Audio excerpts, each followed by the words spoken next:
Hi, welcome to the channel. Today we're talking about induction cooking and how to get the most out of your induction cooktop or out of your off-grid solar system. Now here we have our Delta EcoFlow.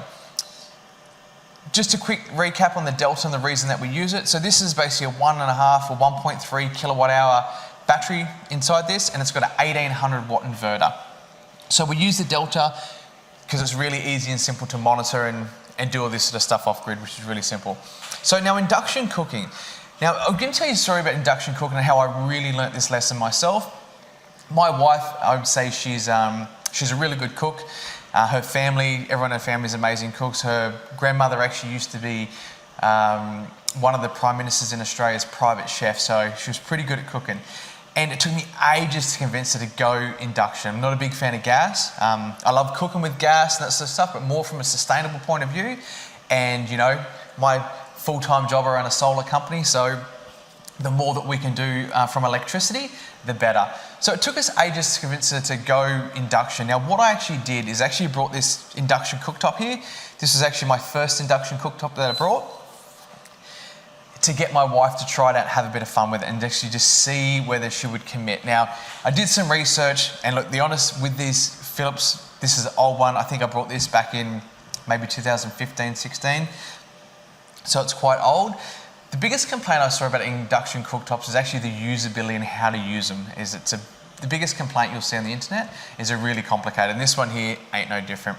What I've found out, the more expensive ones that you do get at home, the one that we went with at home, it's amazing, really simple, easy to use. And I constantly remind my wife, or I ask her, would she go back to gas, and she wouldn't. It's just so controllable.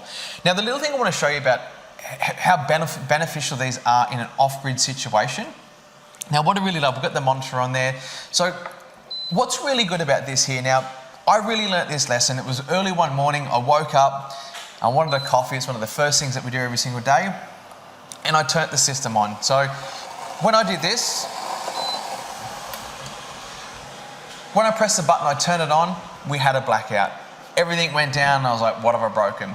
So basically I went downstairs, and I realised my batteries had a low battery, so I was like, okay, cool. Turned everything back on, went back upstairs, I turned the induction cooktop again, and we had another blackout, which was pretty annoying. So on the second time going back downstairs, I was having to think about it. I thought, what was going on? I looked at my batteries and they're really, really low. And I thought, what I'm going to actually do is I'm going to actually try to turn the induction cooktop on a lower temperature. So at the moment, when you turn this on and you press boil water, it straight away jumps up to 1800 watts and it pulls 1800 watts and tries to boil the water flat out. What I learnt that if I turn it down to like 800 watts, we still boiled the water and we didn't have a blackout, which is amazing. We've got low batteries on our solar system and I'm still boiling water from electricity.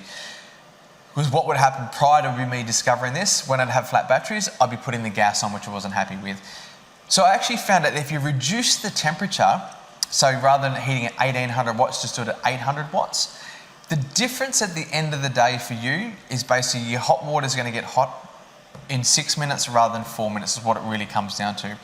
The slower that you do it, it still gets hot, it just takes a little bit more time. So that's what I really love about the induction cooking and using off-grid, and that's why we use this for all our tests and stuff like that. They're amazing. Like this little setup here, you can take anywhere. We've taken this when me and the boys go on our work trips and stuff like that. We take the Delta with us, we take the induction cooktop, we can whack a kettle on here, we can put a frying pan. We use this for everything. It's actually really great. One of my most favourite things I use this for is I normally keep this tucked away until Sunday morning when we're leaving the campsite.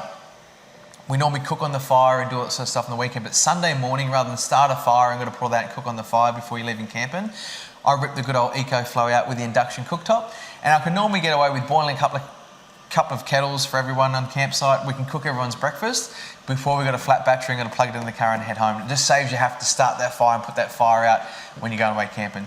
So yeah, so induction cooking, it's really energy efficient and also it's really controllable. That's one of the amazing things about it.